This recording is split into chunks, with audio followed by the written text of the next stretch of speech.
la place de Frédéric Baynac, qui est actuellement au championnat du monde en Croatie. Quels sont les objectifs du Pôle France? Bon, alors les objectifs du Pôle France, ils sont à 2 niveaux. Donc ça donne la possibilité pour des sportifs de haut niveau donc d'atteindre le très haut niveau en essayant d'atteindre l'INSEP, un niveau international en senior, et de suivre le double projet, un projet sportif et scolaire. Donc allier les études et le sport. Comment sont sélectionnés les sabreurs? Justement, ils sont sélectionnés un petit peu par rapport à ce que je viens de vous dire.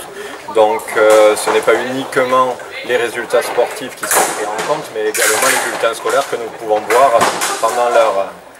pendant leurs années collège, avant qu'ils intègrent le pôle normalement en seconde et lycée Théophile Gautier. Et donc combien de temps reste-t-il au pôle? Donc voilà, donc après, s'ils sont destinés à des études, on va dire un peu plus dures, que l'on ne peut pas trouver dans notre département ou près de Tarbes, donc ils vont rester sur les 3 ans de lycée. Un peu plus si malheureusement ils sont renouvelants, ce que nous souhaitons le moins possible.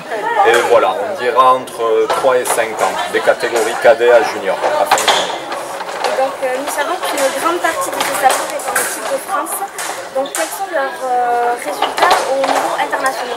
Voilà, donc certains appartiennent à ce qu'on va appeler le groupe France, donc ils partent en Coupe du Monde. Parmi ceux-là, donc la plus grande majorité partent en Coupe du Monde, c'est internationaux.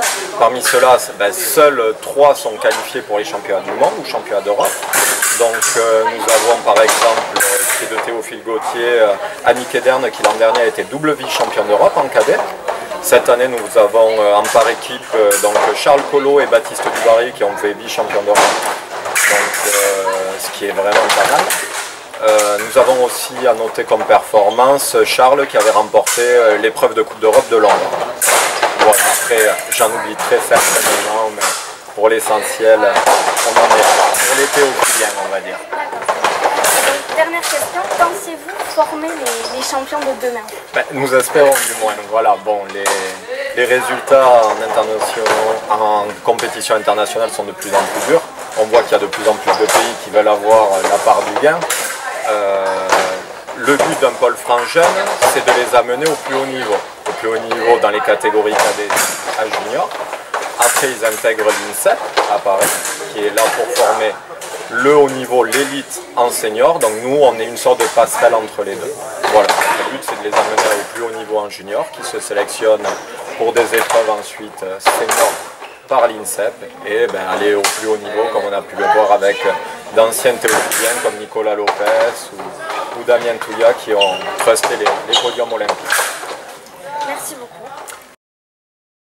Monsieur Douce-Plante, qui est professeur d'EPS au lycée et qui est aussi coordonnateur au Pôle France Sabre. Donc pouvez-vous nous expliquer votre fonction au Pôle Sabre? Alors, ma fonction au sein du Pôle de Sabre est un peu... elle est simple et compliquée à la fois. Il faut savoir que ces sportifs de haut niveau, quand ils viennent sur ce pôle, ont un double projet. Un projet sportif, de réussite leur carrière sportive et de monter au plus haut niveau possible.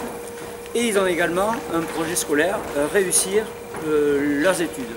Et réussir leurs études, ce n'est pas forcément réussir en lycée général, c'est réussir le parcours d'études qu'ils auront choisi.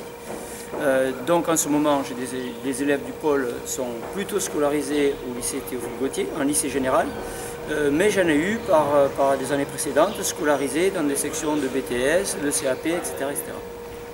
Voilà, donc ce projet sportif et ce projet de scolaire, c'est ce qu'on appelle un double projet. Et les contraintes du pôle, c'est de faire allier et de faire évoluer ce double projet. Ma fonction au sein de ce double projet, c'est bien sûr de m'occuper principalement du projet scolaire. Quelle est précisément votre action dans ce projet scolaire? Comme je te le disais précédemment, mon action sera d'essayer d'aider ces élèves à réussir leur parcours scolaire. Cette action peut prendre plusieurs formes. Elle prend la forme d'un suivi d'élèves et une fois par semaine, je vais à la salle d'escrime les voir pour qu'ils me rendent compte de leurs notes ou de leurs difficultés qu'ils ont éprouvées pendant la semaine. Et à ce moment-là, je discute avec eux des difficultés rencontrées et on essaie de trouver ensemble des solutions pour essayer de progresser ou d'éradiquer ces difficultés. Ma deuxième action, c'est de servir de courroie de transmission entre le lycée et la salle et d'amener au niveau du maître d'armes toutes les remarques que j'ai pu avoir pendant la semaine des enseignants sur le comportement de nos élèves, sur le comportement des élèves et sur les difficultés qui sont apparues, soit des difficultés qui peuvent être résolues d'une manière assez rapide, soit des difficultés qui sont plus profondes et auquel cas, avec le maître d'armes, on essaie de mettre ensemble des actions communes qui peuvent aller jusqu'à la suppression d'entraînement ou du moins d'entraînement. Voilà, pour conclure, je pourrais dire que ces deux projets sportifs et scolaires sont ces deux projets qui sont extrêmement liés et que la liaison se fait entre moi et le maître d'armes Frédéric Baïlac. Donc il y a des remontées, des descentes d'informations pour qu'il y ait une cohérence entre ces deux projets, que ces deux arrivent à terme. En mettant quand même un accent très fort sur la réussite scolaire. La réussite scolaire ne se fera jamais au détriment de la réussite sportive. Et s'il y en a une sur laquelle on pourra céder le pas, ce sera la réussite sportive. Réussite scolaire en premier, tout le temps. Voilà. Merci beaucoup de nous avoir accordé cette interview. Mais je t'en prie.